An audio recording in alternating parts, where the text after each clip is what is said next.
আসসালামু আলাইকুম। আগামীকাল বাংলাদেশ পুলিশ সপ্তাহ শুরু হচ্ছে। বাংলাদেশ পুলিশ সপ্তাহ নিয়ে আমাদের inspector general of police Baharul Alam উনি কথা বলবেন এবং আপনারা এরপরে আমরা কিছু প্রশ্ন দিব বা প্রশ্নগুলো বাংলাদেশ পুলিশ সংক্রান্ত এবং পুলিশ সপ্তাহ সংক্রান্ত হতে হবে। Please, thank you.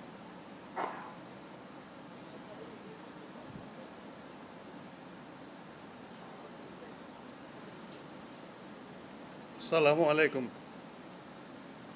আগামীকাল 29শে এপ্রিল 3 দিনব্যাপী পুলিশ সপ্তাহ শুরু হচ্ছে। এর উদ্বোধন হবেন মাননীয় প্রধান উপদেষ্টার ভাষণ প্রদানের মাধ্যমে। আমরা এবার পুলিশ সপ্তাহ অনাড়ম্বরভাবে করছি। এখানে উৎসব আনন্দ এগুলো একদমই থাকছে না। পুলিশ সপ্তাহ আমরা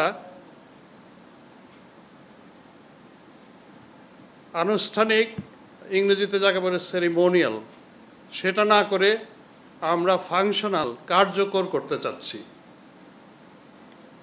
এবারের প্রতিপাদ্য হচ্ছে আমার পুলিশ আমার দেশ, বৈষম্যহীন বাংলাদেশ। এই ভাবনাটা আমরা সঞ্চারিত করতে চাই সমগ্র দেশবাসীর মনে। তারা যেন বলতে পারেন বৈষম্যহীন বাংলাদেশের এই পুলিশ আমাদের।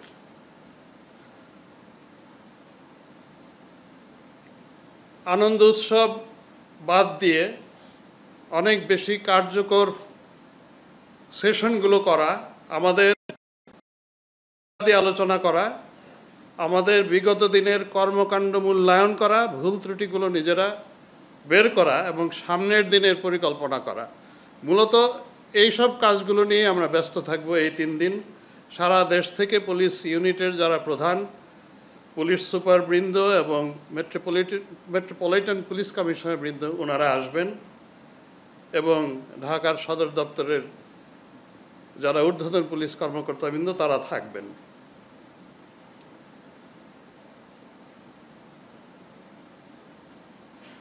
আমরা কিভাবে আগামী দিনে আরও কার্যকর পুলিশি সেবা মানুষকে দিতে পারি এবং যেসব চ্যালেঞ্জগুলো আছে, যেগুলো আসবে, সেগুলো আমরা কিভাবে উত্তরণ করব, অতিক্রম করব, সেগুলো নিয়ে আমরা কথা বলবো আমাদের মধ্যে।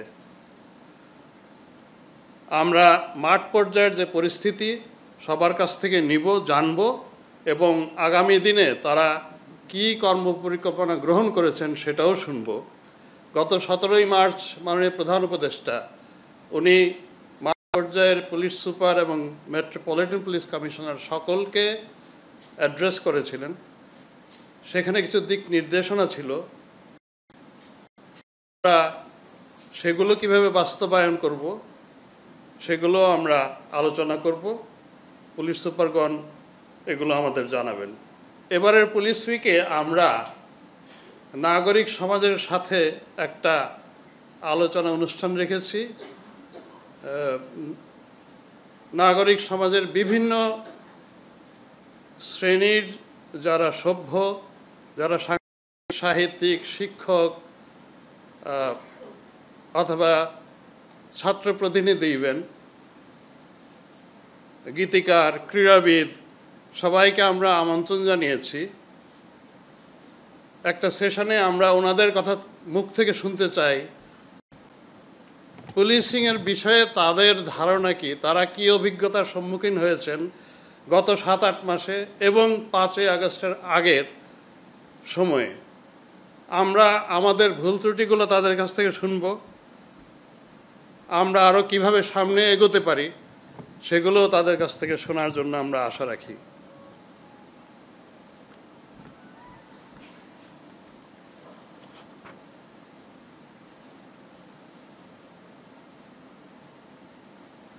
পুলিশ সপ্তাহের এই সময়টায় আমরা বরাবরের মতোই যারা প্রশংসনীয় কাজ করেছেন পুলিশের সদস্যরা, তাদেরকে পদকে ভূষিত করে থাকি। মাননীয় প্রধান উপদেষ্টা সদয় সম্মতি দিয়েছেন, তিনি এই পদক প্রদান নিজেই করবেন। আমার বক্তব্য আপাতত এখানেই শেষ করছি। এখানে আসার জন্য এবং আমাকে শোনার জন্য আপনাদের সকলকে ধন্যবাদ। আসসালামু আলাইকুম। আমরা প্রশ্ন নিব, আপনারা যিনি প্রশ্ন করবেন আপনার নাম বলবেন এবং আপনার প্রতিষ্ঠানের নাম বলবেন। Thank you.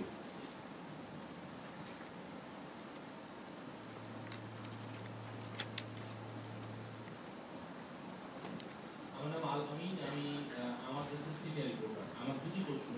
এক নম্বর প্রশ্ন হচ্ছে যে গত জুলাই এবং আগস্টে যে গণবিপ্লব হয়েছে সেখানে হত্যাকাণ্ডের সঙ্গে যেসব পুলিশ কর্মকর্তা পলাতক, সেসব পুলিশ কর্মকর্তাদের ফিরিয়ে আনার ব্যাপারে আপনাদের আপডেট কি তথ্য আছে একটু জানাবেন। এটা একটা করে করেন, একটা উত্তর দিয়ে নিন। ধন্যবাদ। আমরা মামলা তদন্তের পর্যায়ে গিয়ে যখন অ্যাম্পল এভিডেন্স আসে এবং আমরা তাদের বিরুদ্ধে দেশে যারা থাকেন তাদেরকে তো আমরা গ্রেফতারের চেষ্টা করি, আর যারা আপনি যাদের কথা বললেন যে বাইরে আছেন পলাতক, তাদের বেলায় আমাদের একটা সুবিধা আছে, আমরা ইন্টারপোলকে রিকোয়েস্ট করতে পারি যে তারা আমাদের এখানকার অপরাধমূলক কর্মকাণ্ডে জড়িত তাদেরকে আমরা ফেরত দেওয়ার জন্য রিকোয়েস্ট পাঠাই।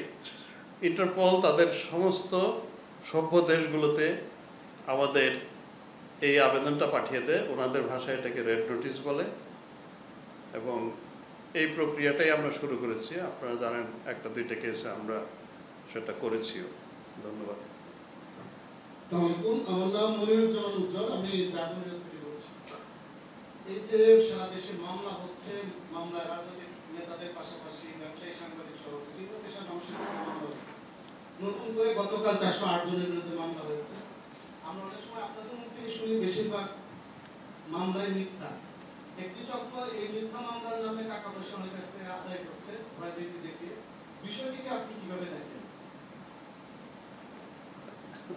ধন্যবাদ। এটা আসলে আগে যেটা হতো যে মামলা দায়ের কারো মৌখিক অভিযোগের মাধ্যমে, মৌখিকভাবে বলার পরে থানার ভারপ্রাপ্ত কর্মকর্তা সেটা অনুলিখন করতেন, করে ওখানে তার সই স্বাক্ষর নিতেন। সেটা লং বিফোর পাকিস্তানি আমলের সময় অথবা তারও আগে। এখন যেটা হয়েছে মোস্টলি, যেহেতু এটা হয়তোবা আমাদের শিক্ষিতের হার বেড়েছে, সবাই নিজের হাতে লিখে নিয়ে আসেন, এবং যখন একজন কমপ্লেনেন্ট, যাকে আমরা আইনের ভাষায় বাদী বলি, উনি যখন নিয়ে আসেন তখন আমাদের উপরে এটা, আমাদের আইনে এটা ইটস এ কম্পালশন, আমরা এর বাইরে যেতে পারি না। ওইটা আমাদেরকে পুলিশকে মামলা হিসাবে রুজু করতে হয়, এবং এখানে ইট ডাজন্ট ম্যাটার যে এটা সত্য না মিথ্যা, এই যাচাই করার আমার কোনো সুযোগ নেই। উনি অভিযোগ যেটা দেন সেটা আমাকে এক্স্যাক্টলি ওইটাই মামলা হিসেবে নিয়ে নিতে হয়।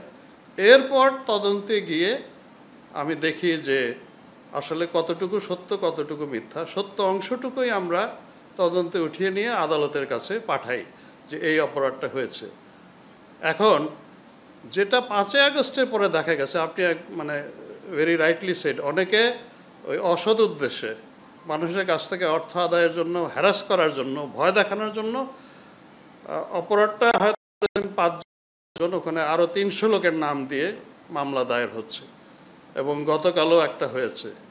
তো এটা আমি আপনাদের সকলকে নিশ্চিন্ত করতে পারি আপনাদের মাধ্যমে দেশবাসীকে, যে আমরা শুরু থেকে, স্বরাষ্ট্র মন্ত্রণালয় বলেছেন, আমি নিজে বলেছি, এবং পুলিশের সকল পর্যায়ের কর্মকর্তারা এই নির্দেশ পেয়েছেন যে নিরীহ লোককে যেন গ্রেপ্তার করা না হয়, নিরীহ লোককে যেন হয়রানি করা না হয়। তদন্তে শুধুমাত্র যার বিরুদ্ধে দায় ভাগ পাওয়া যাবে তার বেলাতেই আমরা ওয়ারেন্ট অফ অ্যারেস্ট চাইব, তাকেই আমরা শুধু গ্রেফতারের কার্যক্রম করব, তার বেলায় নিব। কিন্তু এই যে যেটাকে মিথ্যা মামলা বলছেন, মামলাটা মিথ্যা না, মামলাটা সত্যই, কিন্তু অতিরিক্ত আসামির সংখ্যা বাড়িয়ে দেওয়া, এই জায়গাটা আমরা বন্ধ করতে পারছি না। এটা আসলে আইনে আমাদের এই সীমাবদ্ধতাটা রয়েছে আসলে। Thank you.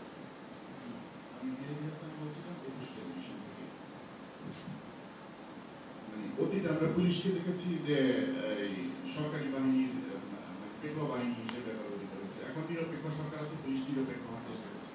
আবার রাজনৈতিক সরকার আছে, এটা নিশ্চিত করার উপায়।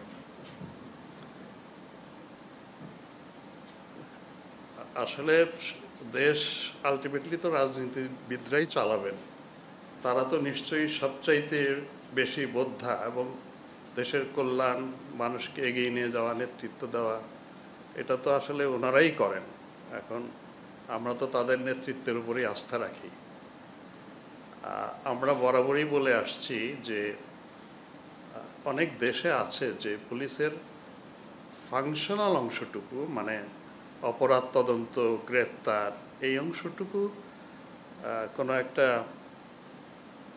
স্বতন্ত্র বডিতে দেওয়া, যেটাকে আমরা স্বতন্ত্র পুলিশ স্বতন্ত্র পুলিশ কমিশনের অধীনে দেওয়া ফাংশনাল অংশটুকু, আর যেটা প্রশাসনিক অংশ, বদলি, পদোন্নতি, স্যালারি, এগুলো মন্ত্রণালয় অথবা সরাসরি এক্সিকিউটিভের অধীনে থাকা, এই ব্যবস্থাটা কোথাও শ্রীলঙ্কাতেই রয়েছে। সম্ভবত এইটা একটা উপায় হতে পারে, কিন্তু প্রথমে আমি যেটা বললাম, আসলে তো রাজনীতিবিদদের উপরে তো আমাদের আস্থা রাখতে হবে, because ultimately they are the leaders who lead the country.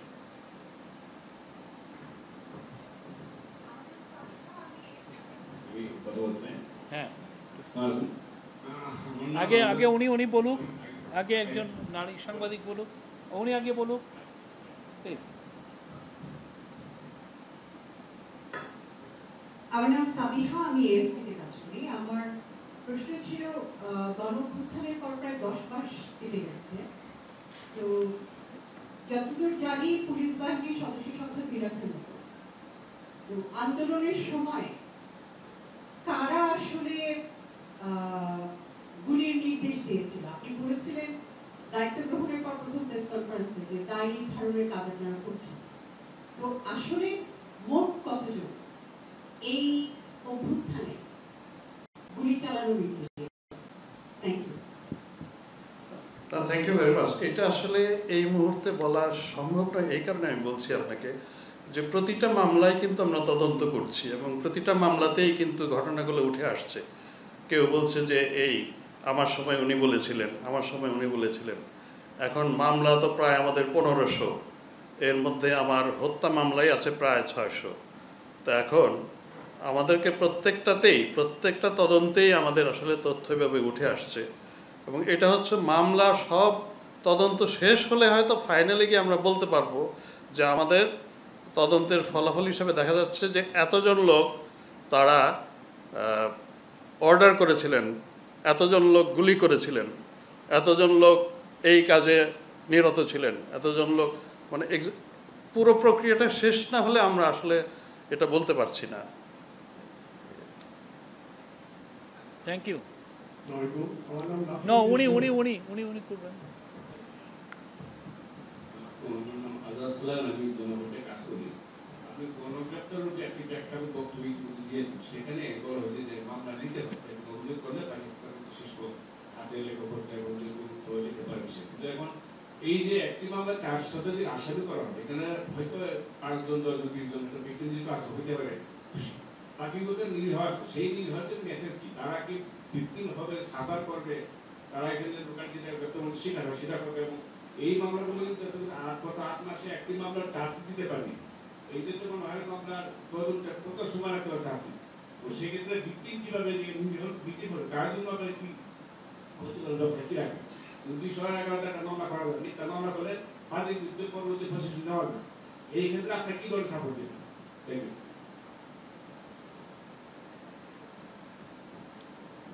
আপনি অনেকটা কিন্তু উত্তর নিজেই দিয়ে দিয়েছেন। মানে বাদীর বিরুদ্ধে আমরা কিন্তু অভিযোগ দাখিল করতে পারি এই কোর্টের কাছে যে উনি মিথ্যা তথ্য দিয়েছেন, কিন্তু সেটা হতে হবে আমার তদন্তটা শেষ হওয়ার পরে। এবং আপনি আরেকটা খুব বাস্তব কথা বলেছেন, 8 মাস হয়ে গেছে, তদন্ত বেশিরভাগই শেষ হয়নি, এখনও চলমান। আমরা হত্যা মামলার হয়নি, কিন্তু অন্য অন্য ধারায় মামলা যেখানে আহত হয়েছেন এরকম 2টো মামলা ঢাকা মেট্রোপলিস থেকে চার্জশিট দেওয়া হয়েছে। কিন্তু তদন্তটা আসলে তাড়াহুড়ার বিষয় নয়। আসলে আমরা 1 মাসের মধ্যে করে ফেলেন, এইটা করতে গেলে আসলে আলটিমেটলি আমরা ন্যায় বিচার নিশ্চিত করতে পারবো না। এই জায়গাটাতেই বোধহয় আমাদের ধৈর্য ধরতেই হবে। আসলে আপনারা যাই বলেন না কেন, এখন যারা এইভাবে ফলসলি ইমপ্লিকেটেড হয়ে আছেন, মানে ভুল অথবা মিথ্যাভাবে তাকে আসামি হিসেবে দিয়ে দেওয়া হয়েছে, মানে উনি তো স্বাভাবিক জীবনযাপনে তো তার তো অসুবিধা নেই। যেহেতু আমি তদন্তকারী জানি যে এই ভদ্রলোক অপরাধী না, ওনাকে জোর করে নামটা দিয়ে দেওয়া হয়েছে, তার প্রতি তো আমার কোনো ধরনের, আমি তাকে কোনো হয়রানি করবো না, গ্রেপ্তার করবো না। এখন আমি যদি না করি আর কে করতে পারে? যেটা হয়, এই যে বাদীরা, যেটা আমরা শুনছি, তারা তাদের কাছ থেকে বলতেছে যে আপনার নামটা বাদ দিয়ে দিব, আপনি আমাকে এই সুবিধা দেন। এবং অনেকে এই এরকম যারা ফার্স্টলি ইমপ্লিকেটেড হয়েছে, অনেকে মানে না বুঝে, ভুল বুঝে অনেকে এরকম বাদী তাকে কোর্টে নিয়ে যাচ্ছে, নিয়ে গিয়ে বলতেছে যে আমি ভুলে তার নাম দিয়েছিলাম, আজকে আমি এফিডেভিট করলাম, আপনার সামনে ঘোষণা দিচ্ছি উনি এই মামলায় অভিযুক্ত না। এইভাবে স্টেটমেন্ট দিয়ে ওনাদেরকে ভুল বুঝিয়ে অনেক বাদী আছে তাদের কাছ থেকে নানান সুবিধা আদায় করছে। তো এই যে স্টেটমেন্ট হচ্ছে, ওইটা কিন্তু তদন্ত কার্যে এর কোনো প্রভাব নেই। বাদী যতই বলুন যে উনি নাই এবং উনি আছে, বাদীর ওই কথা কোর্টে ওই সময় আসলে আর কার্যকরী হবে না। তদন্ত প্রতিবেদন যতক্ষণ পর্যন্ত না যাবে কোর্টে, ততক্ষণ পর্যন্ত বাদীর এই ধরনের স্টেটমেন্ট আমাদের তদন্তে কোনো ধরনের ইফেক্ট ফেলবে না। অনেকেই ভুল করে ওটাতে যাচ্ছেন, এই জায়গাটায় আমরা প্রোটেকশন আসলে দিতে পারছি না। আপনাদের মাধ্যমে সবাইকে যদি আশ্বস্ত করতে পারি, অথবা যে এরকম ভুল পথে কেউ যাবেন না, এইভাবে মানে প্রতারিত হয়ে কেউ গিয়ে কাউকে টাকা পয়সা দিবেন না, এগুলোতে যাবেন না। যদি অসুবিধায় পড়েন পুলিশের কাছে আসেন, আমাদেরকে জানান যে আমি জড়িত না, আমাকে যেন গ্রেফতার করানো হয়, আমাকে হয়রানি করানো হয়। আমরা সব সময় চেষ্টা করছি, আমি পার্সোনালি এই চেষ্টাটা করছি। আমি অনেক সময় নিজে ফোন করে থানায় জিজ্ঞাসা করি যে এই লোকটা আমার কাছে আসছে, ওনাকে কি আপনারা ধরার জন্য ইয়ে করছিলেন? আমরা এইটুকুই করতে পারছি আসলে। Thank you.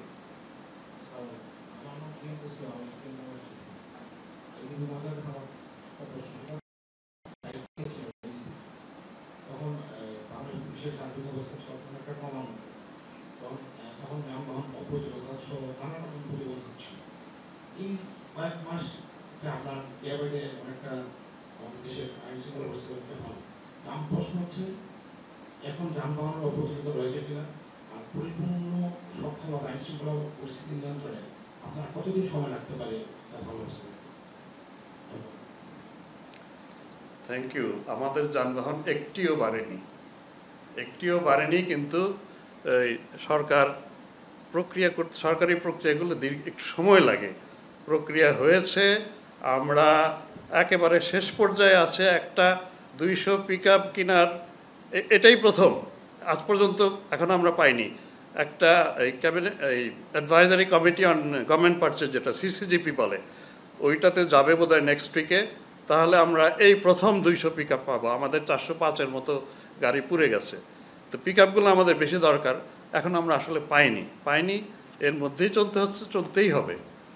আর আমরা কতদিন সক্ষমতা, এটার তো কোনো there is no end to perfection. আসলে এখন 5ই আগস্টের আগে পুলিশ যে অবস্থায় ছিল, ওটাই কি পুরোপুরি সক্ষম পুলিশ অথবা কার্যকরী অথবা আপনাদের প্রত্যাশা অনুযায়ী পুলিশ ছিল? অবশ্যই না। আমরা চাইব আপনাদের প্রত্যাশা অনুযায়ী রিচ করতে, এবং that is an endless journey. কিন্তু তারপরও একটা লেভেল তো আছে, যে ওই লেভেলটা অন্তত আমি আমি যেতে চাই, যখন মানুষ মোরলেস বলবে যে না গিয়ে সেবা পাওয়া যায়, পুলিশ দুর্ব্যবহার করে না, পুলিশকে দেখলে ভয় আসে না, মানে কর্তৃত্বপরায়ণ পুলিশকে করা, মানে এটা প্রথমে আমি বলেছিলাম যে এটা আসলে একেবারে কি বলে আপনার 180 ডিগ্রি আপনার ইয়ে করা, আপনার প্যারাডাইম শিফট করা, এটা একটা মানুষকে ওইভাবে ইয়ে করাটা আপনার ইট টেক্স টাইম, কারণ ওই লোকগুলোই আছে এবং তাদেরকে আমরা একটা হচ্ছে যে সরকারের সদিচ্ছা থাকে, সরকারের উপর থেকে তাদের নির্দেশনা থাকে এবং সেটাই আমরা চেষ্টা করি সবাইকে মোটিভেট করা, কাজ করানোর এবং সবার মধ্যে ওই স্পিরিটটা ইনভাইভ করা যে this is not this police, আসলে আমাদেরকে ওই জায়গা থেকে বেরিয়ে আসতে হবে। আমরা আসলে আপনারা জানেন যে একটা বড় একটা ট্রমার মধ্যে দিয়ে আমরা গেছি, তো সেইটার থেকে রিকভার করার জন্য আসলে আমাদের দরকার ছিল আরও বেশি বিশেষজ্ঞের সহায়তা, হয়তোবা সাইকোলজিক্যাল কাউন্সেলিং, যাতে এই লোকগুলোকে আমরা ওখান থেকে বের করে আনতে পারি। মানে একজনের মনোজগতে চেঞ্জ করাটা এইটা একটা বড় কাজ। এই যে আপনারা প্রশ্ন করছেন, আপনারা কথা বলছেন, নিউজ করছেন, এগুলোরও একটা এফেক্ট আছে। তো দিস ইজ ওয়ে, আপনাদের সবাইকে নিয়েই আমরা এগোতে চাই আর কি। কবে করতে পারবো এটা আমরাও তাকিয়ে আছি ওই দিকে আসলে। Thank you. আসসালামু আলাইকুম, আমি নাসিরউদ্দিন শরীফ, আমি সংগ্রামের যেহেতু মাননীয় আইজিপি মহোদয় আজকের প্রোগ্রামটি পুলিশ সপ্তাহ কেন্দ্রিক, তাই আমি একটু ভিন্ন প্রশ্ন করতে চাই। তা হলো যে অতীতে আমরা দেখেছি যে সাহসিকতা এবং বীরত্বপূর্ণ কাজের জন্যই মূলত পুলিশ পদক বিপিএন দেওয়া হয়ে থাকে। যেহেতু বিগত 15 বছরে বাংলাদেশের একটি অস্থিতিশীল এবং মানে জগদ্দল পাথরের মতো অবস্থা ছিল এবং পুলিশ বাহিনীর কর্মকাণ্ড আমরা সবাই জানি। আর 5 আগস্টের আগে, জুলাই অভ্যুত্থানের আগে এবং জুলাই অভ্যুত্থান কেন্দ্রিক পুলিশের আইনশৃঙ্খলা বাহিনীর যে কর্মকাণ্ড ছিল, এই অবস্থায় একটি পুলিশ সপ্তাহ হতে যাচ্ছে।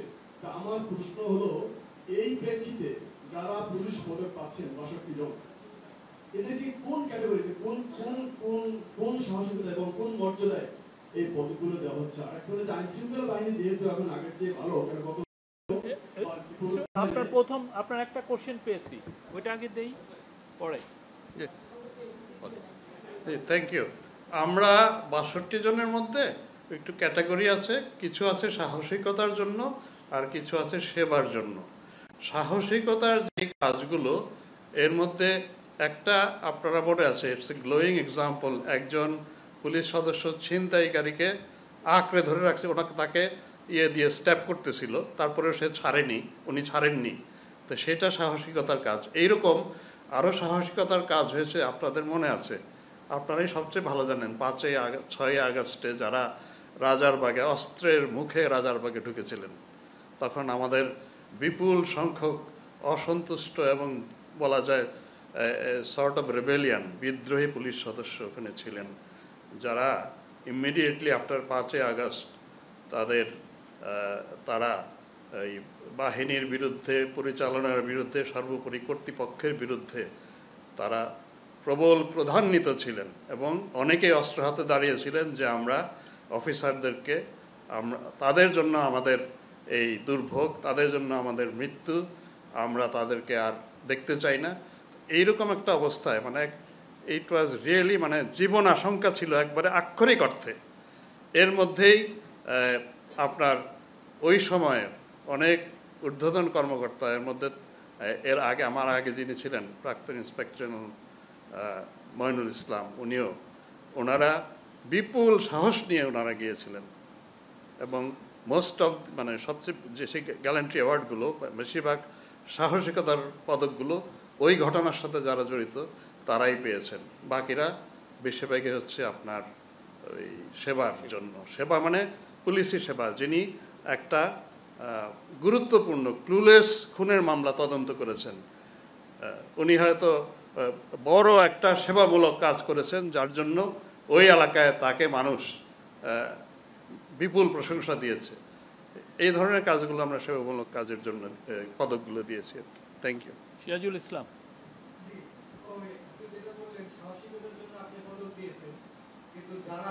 পুলিশের সম্পদ এবং স্থাপনা রক্ষার জন্য ওই সময় কাঁচা পঞ্চায়েত পরবর্তীতে তো পুলিশ এবং জনগণ অবস্থানে চলে গিয়েছিল। যেসব পুলিশ সদস্যরা পুলিশের স্থাপনা এবং সম্পদ রক্ষার জন্য হতাহত হয়েছিলেন তাদের কাউকে সাহসিকতার জন্য পুরস্কার দেওয়া হয়েছে কিনা, এটা হলো নাম্বার 1 প্রশ্ন। আর একটা না, নো প্লিজ, আপনার কোশ্চেন হয়তো আরেকজন করবেন, আপনি একটা কোশ্চেন করছেন না। আমার এটা আমাদের পুলিশ হেডকোয়ার্টার্সে এটার জন্য একটা কমিটি আছে, সাহসিকতা সেবা যাদেরকে আমরা দিয়েছি প্রত্যেকেই কিন্তু আবার তার নিজের কৃতিত্বের অংশটুকু লিখিতভাবে পাঠান আমাদের কাছে, কারণ আমাদের পক্ষে প্রত্যেকটা কেস আবার আমাদের পক্ষে। তো এগুলো ওনারাই পাঠান, সেগুলোর থেকেই একটা কমিটি বাছাই করে বিবেচনা করে যে কে সাহসিকতার কাজটা পদক পাবেন আর কে পদক পাবেন। তো এইটা বরাবর এভাবেই হয়ে থাকে।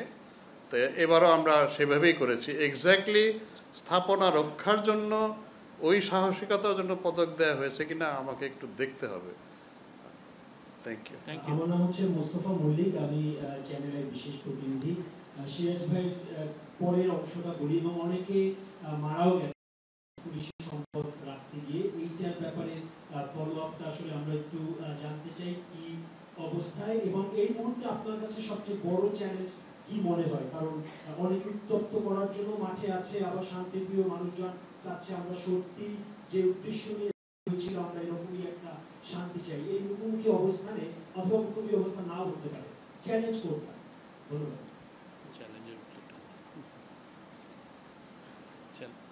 Thank you. আমাদেরকে আসলে শুরুতেই যে নিয়ে আমরা যাত্রা করেছিলাম আমরা, যে পুলিশকে স্বাভাবিক অবস্থায় পরিপূর্ণ কর্মক্ষম এবং পুলিশের সেবা যেন দিতে পারে সেই অবস্থায় নিয়ে আসা। তো এইটা কতটুকু করতে পেরেছি এটা আপনারাই মূল্যায়ন করবেন। এখন প্রতিদিনই নতুন নতুন চ্যালেঞ্জ আসে।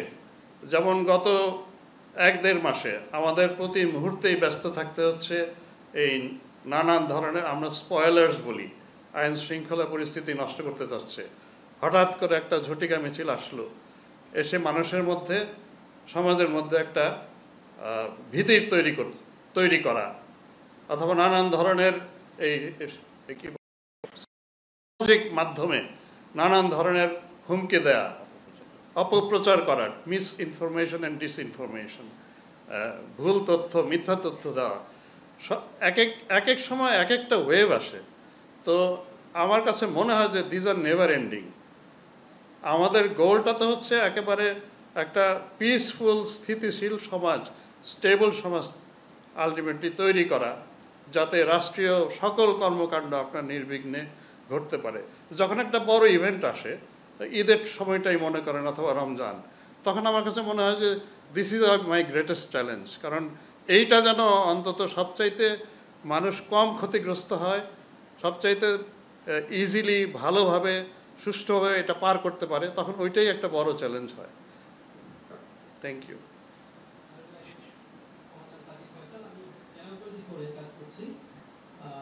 আমার একটি প্রশ্ন, সেটি হচ্ছে যে সম্প্রতি একটি গণমাধ্যমে দেওয়া সাক্ষাৎকারে ডিএমপি কমিশনার বলেছেন যে বাংলাদেশে কোনো জঙ্গি নেই, আগে জঙ্গিবাদের প্রলেপ দিয়ে নাটক সাজানো হতো। আসলে আপনার পক্ষ থেকে, আইনের পক্ষ থেকে আপনার কি বক্তব্য আছে? বাংলাদেশে আদৌ কি কোনো জঙ্গি আছে কিনা, জঙ্গিবাদ আছে কিনা, বা কোনো ঝুঁকি আছে কিনা?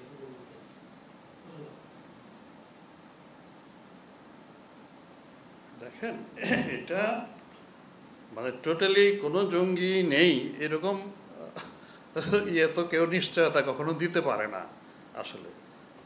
তো এইটা আমরা এই জঙ্গিবাদের বিরুদ্ধে কাজ করার জন্য আসলে অনেক অর্গানাইজেশন আমাদের, শুধু পুলিশই না, পুলিশ একটা প্রধান অর্গানাইজেশন। তো এর আগে সেটা আপনার অনেকেই এই জঙ্গিবাদের অভিযোগে অনেকেই তো আপনার অন্তরীণ হয়েছেন, অনেকে কারাভোগ করেছেন। আমরা তো সেই 2005-এর আমরা ওই জেএমবি এসবের ইতিহাস তো জানি। তো এখন এই মুহূর্তে আমরা সবসময় সজাগ আছি আসলে, যারা এরকম কর্মকাণ্ডের সাথে যুক্ত অনেকগুলো এজেন্সি আছে যারা এদেরকে মনিটর করছেন, এবং এ ব্যাপারে আমার মনে হয় যে অন্তত এই নেটওয়ার্কটা মোকাবেলা করার মতন সক্ষমতা আমাদের আছে, এটা আমরা বলতে পারি আপনাকে। Thank you. আমার নাম তানজিল রহমান, আমি নিউজ পত্রিকার সাংবাদিক। বলেন।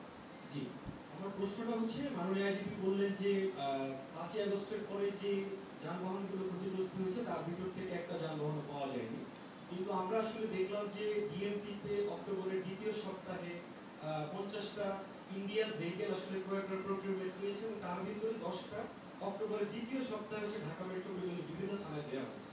আমার প্রশ্নটা হচ্ছে যে এখন যে 200 ভেহিকেল আসতেছে সেগুলো কি ভারতীয় কিনা, মহেন্দ্র গাড়ি? না না, এগুলো তো কি বলে আমাদের প্রগতির, এগুলো L200 মিৎসুবিশি প্রগতির থেকে করা। আগের আমাদের পুলিশ সদর দপ্তর থেকে কোনো কিনা হয়নি, নিজস্ব রিসোর্স থেকে করেছে, নিজস্ব রিসোর্স থেকে। মাননীয় আইজিপি, আমার নাম মাহমুদ হাসান নয়ন, আমি প্রথম আলো পত্রিকায় কাজ করি। আমি যেটা একটু জানতে চাই যে 5 তারিখের পরে সবচেয়ে বেশি আলোচনা ছিল যে পুলিশের সংস্কারের বিষয়টি, কারণ রাষ্ট্র কাঠামোর বিভিন্ন জায়গায় আমরা বারবার এই আলোচনাগুলো এসেছে যে আসলে সংস্কারটি যখন হয় না তখন এই ধরনের একটি পরিস্থিতি তৈরি হয়। পুলিশের বল প্রয়োগের জায়গাটি তো এই আলোচনাটি বারবার এসেছে, কিন্তু আমরা দেখেছি যে একটি পুলিশ কমিশন গঠন হয়েছিল, কিন্তু যখন ঐকমত্য কমিশন আলোচনায় গেল সেখানে পুলিশের কমিশনটি ছাড়া বাকি কমিশনের আলোচনা কিন্তু আমরা ঐকমত্য কমিশনে গিয়েছি, সেটি আমরা দেখেছি। আমি তো যেটা জানতে চাই সেটা হচ্ছে যে পুলিশের পক্ষ থেকে সংস্কারের বিষয়ে আপনারা একটা প্রস্তাবনা দিয়েছিলেন, পুলিশ সংস্কারের পর যে আলোচনাটি বা যে ডিসিশনের জায়গাগুলো সেটা এখন কোন পর্যায়ে আছে? সরকারের সঙ্গে আপনাদের এই বিষয়ে আপনারা আপনাদের কথাগুলো জানিয়েছেন কিনা, এবং এই বিষয়ে এখন সর্বশেষ অগ্রগতি কি? ধন্যবাদ। Thank you. অত্যন্ত তাৎপর্যপূর্ণ একটা প্রশ্ন। আমরা খুবই আশান্বিত ছিলাম যে পুলিশ সংস্কার কমিশন যেহেতু গঠিত হয়েছে, ওনারা মানে খুব পার্টিনেন্ট, খুব ইম্পর্ট্যান্ট, জাতীয়ভাবে পুলিশের জন্য জনগুরুত্বপূর্ণ সম্পন্ন কিছু সুপারিশ রাখবেন, এবং আমরাও আমাদের কিছু সাজেশন ওনাদের দিয়েছিলাম। এর মধ্যে প্রথমটা হচ্ছে আরেকবার যে আপনাদেরকে বললাম যে একটা স্বতন্ত্র পুলিশ কমিশন করা, সরাসরি এক্সিকিউটিভের অধীনে নিয়ন্ত্রণে না থেকে পুলিশকে কিছুটা অটোনমি দেওয়া in terms of their functionality, not administration. এইটার একটা সাজেশন আমাদের ছিল। পুলিশ সংস্কার কমিশন নীতিগতভাবে একমত হয়েছেন, কিন্তু তারা এটাকে আর এলাবোরেট করেননি, কোনো কাঠামোও দেননি, এবং এটা আলটিমেটলি পুলিশ সংস্কার কমিশন ওনাদের যে সকল সুপারিশ ওনারা করেছেন, ওনারা জানিয়েছেন সেগুলো স্বরাষ্ট্র মন্ত্রণালয় বাস্তবায়ন করবে। এর জন্য এর চাইতে মানে এক্সিকিউটিভ পর্যায়ে এগুলো বাস্তবায়িত হয়ে যাবে। ওনারা হয়তো বলেছেন যে প্রতিটা থানায় একজন নারী পুলিশ অফিসার সবসময়ই থাকবে, যাতে যারা নারী ও শিশু তাদেরকে পুলিশি সেবা দেওয়ার জন্য। তারা বলেছেন যে পুলিশ যখন গ্রেপ্তার করবে তারপরে তাকে জিজ্ঞাসাবাদ এটা স্বচ্ছ হতে হবে, দরকারে এটা অন্যের সামনে হতে হবে, যেখানে তার পক্ষের আইনজীবী থাকবেন। এসব সুপারিশ ওনারা করে আমি I am not very sure যে এক্স্যাক্টলি এগুলোই কিনা, কিন্তু এই জাতীয় অনেক ভালো ভালো সুপারিশ ওনারা করেছেন। কিন্তু আমাদের একটা প্রধান পরামর্শ ছিল যে পুলিশের কাজের ওই স্বাতন্ত্র্যটা বজায় রাখার জন্য, যাতে করে আমাদেরকে চাপের মুখোমুখি হতে না হয় কর্তৃপক্ষের তরফ থেকে। তো এই জায়গাটায় আমরা এখনও অপেক্ষা করে আছি। আসলে আমরা আশা করি যে এটা অ্যাড্রেস করা হবে। আমরা সরকারকে জানাচ্ছি আমাদের কথাগুলো, আবারও বলছি। তো আমরা এখনও ওই দিকেই পথে আছি, এবং এই সরকারের সময় না হলে আর কখনো হবে না, এটা অনেকে বলেন। সেজন্য আমাদের সর্বোচ্চ চেষ্টাটা এখনই করছি আর কি। Thank you. আমার মনে হয় লাস্ট কোশ্চেন। আমি মিডিয়া ফেলে কাজ করছি। মানে মোহাম্মদ দেশের 5ই আগস্টের পরে দেশের বিভিন্ন প্রান্তে নানাভাবে মব তৈরির ঘটনা ঘটেছে। তো সেই ঘটনা পুলিশ অনেকটা নিয়ন্ত্রণের চেষ্টা করে আসছিল, কিন্তু সম্প্রতি আজকে গাজীপুরে মাওলানা রইস নামে এক ব্যক্তিকে মব তৈরির মাধ্যমে সেখানে মব তৈরি করে তাকে আহত করার পরে পুলিশের হেফাজতে নিয়ে যাওয়ার পরে পুলিশের হেফাজতে তাকে চিকিৎসা না দেওয়ায় মৃত্যুবরণ করেছে পুলিশের হেফাজতে। তো এই বিষয়টি কি পুলিশের অবহেলা কারণে ঘটেছে কিনা, বা পুলিশ এই মবগুলো নিয়ন্ত্রণ করতে কতটুকু অগ্রসর এখন করবে? এটা যদি অবহেলা হয়ে থাকে অবশ্যই এটার একটা প্রতিকার হওয়া উচিত। একজন মানুষ আহত হয়ে আসবে আর আমি তাকে চিকিৎসা দিতে, যুদ্ধক্ষেত্রেও তো আহত হলে তাকে চিকিৎসা দেওয়াটাই হচ্ছে নিয়ম। তো এই ক্ষেত্রে তা হয়ে থাকলে আমরা অবশ্যই দেখব। কিন্তু ওই যেটাকে আপনারা বলছেন যে মানুষ সংঘবদ্ধ হয়ে কাউকে নিজে আইন হাতে তুলে নিয়ে কাউকে বিচার করা শুরু করলো অথবা তাকে শাস্তি দেওয়া শুরু করলো, এইটা আমরা এই সামাজিকভাবে যতদিন করতে না পারি, প্রতিরোধ করতে না পারি, এটা বোধহয় আমার মনে হয় যে আপনার আমার সমাজের সবাইকে এই আওয়াজটা তুলতে হবে যাতে এই জিনিসটা না হয়। আর হয়তো বা একদম প্রথমে যিনি বলেছিলেন যে আমাদের উপরে আস্থাটা যদি পরিপূর্ণভাবে চলে আসতো হয়তোবা, তখন হয়তো তারা আর এটা নিত না। তো আমরা চেষ্টা করছি ওইটাই করার জন্য, ক্যান রিলাই অন আস, আসলে যে না এটা তো পুলিশই করবে। তো এই আমাদের ওই যে there is no end to perfection, কিন্তু আমরা চাই আমরা ওখানে যেতে। Thank you. জি, আমার মনে হয় যে পুলিশ সপ্তাহের এই ক্ষণে আমি আপনাদের মাধ্যমে দেশবাসীকে অভিবাদন জানাই।